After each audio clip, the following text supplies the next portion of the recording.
కనీసం ప్రతిపక్ష హోదా కూడా లేకుండా మిగిలిన వైసీపీకి ఇప్పుడు రాజకీయంగా అత్యంత సంక్లిష్ట పరిస్థితులు. ఆ పార్టీ కోసం పనిచేయడానికి సీనియర్లెవరూ పెద్దగా సుముఖత చూపటం లేదు. కొత్త వారెవరూ కనీసం పార్టీ వైపు దృష్టి పెట్టడం లేదు. ఆ పార్టీ కార్యక్రమాలన్నీ పత్రికా ప్రకటనలు, సోషల్ మీడియా పోస్టులకే పరిమితమైపోయిన పరిస్థితి ఉంది. అధికారంలో ఉన్నంతకాలం అంతా మేమే అన్నట్లుగా ఓర విరుచుకు తిరిగిన వైసీపీయులెవ్వరూనూ ఇప్పుడు కాగడా పెట్టి వెతికినా కనిపించని పరిస్థితి ఉంది. మరీ ముఖ్యంగా ఉత్తరాంధ్రలో వైసీపీకి ఇప్పుడు దిక్కుమొక్కు లేని పరిస్థితి నెలకొంది. ఇంతకాలం ఆ పార్టీలో సీనియర్లుగా చెలామణి అయిన నేతలెవ్వరూ కూడా పార్టీ కార్యాలయం వైపు కూడా చూడటానికి ఇష్టపడటం లేదు. పలు నియోజకవర్గాలలో పార్టీకి అసలు కోఆర్డినేటరే లేని పరిస్థితి ఉంది. ఎవరినైనా నియమించాలన్నా దొరకని పరిస్థితి.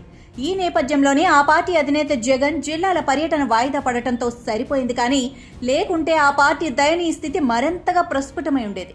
ఇక ఎలాంటి మార్గదర్శనం, దిశానిర్దేశం లేకపోవడంతో ఉత్తరాంధ్రలో పార్టీ కేడర్ కూడా నిస్తేజంగా మారిపోయింది.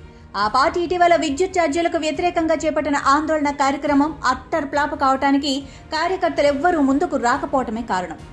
మాజీ ఎంపీ ఎంవివి సత్యనారాయణ గత ఏడాది జరిగిన ఎన్నికలలో విజయవాడ ఈస్ట్ నుంచి పరాజయం పాలైన తర్వాత నుంచి పార్టీ కార్యక్రమాలకు దూరంగా ఉంటున్నారు. పార్టీ పిలుపునిచ్చిన ఆందోళన కార్యక్రమాలను పట్టించుకోవటం లేదు. నియోజకవర్గ కోఆర్డినేటర్ అయి ఉండి కూడా పార్టీకి ముఖం చాటేస్తున్నారు. ఈ పరిస్థితుల్లో మరో కోఆర్డినేటర్ని నియమించాలని పార్టీలోని ద్వితీయ శ్రేణి నేతలు కోరుతున్నారు.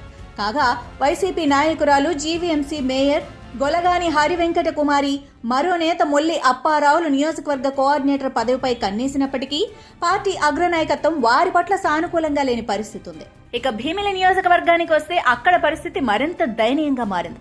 భీమిలి నియోజకవర్గ సమన్వయకర్తగా వైసీపీ అధినేత జగన్ ఆదేశించిన మాజీ మంత్రి గుడివాడ అమర్నాథ్ ఆసక్తి చూపటం లేదు. తనను పెందుర్తి నియోజకవర్గ సమన్వయకర్తగా నియమించాలని కోరుతున్నారు. పెందుర్తి కాకుంటే అనకాపల్లైనా పర్వాలేదని చెబుతున్నట్లుగా సమాచారం. విజయనగరం జిల్లా పరిస్థితి కూడా అలాగే ఉంది. జెడ్పీ చైర్మన్ ఎస్ చిన్న శ్రీను ఎస్ కోట లేదా హెచ్ఎల్ నియోజకవర్గానికి కోఆర్డినేటర్గా ఉండాలని ఆశపడుతుంటే పార్టీ అధిష్టానం మాత్రం స్పందించడం లేదు. ప్రస్తుత పరిస్థితుల్లో నియోజకవర్గాలకు సమన్వయకర్తలుగా పనిచేయడానికి పార్టీ సీనియర్లెవరూ సుముఖత వ్యక్తం చేయటం లేదు. దీంతో అనివార్యంగా ఆ బాధ్యతలను అప్పగించడానికి పార్టీ హైకమాండ్ కొత్త ముఖాలను అన్వేషిస్తోంది.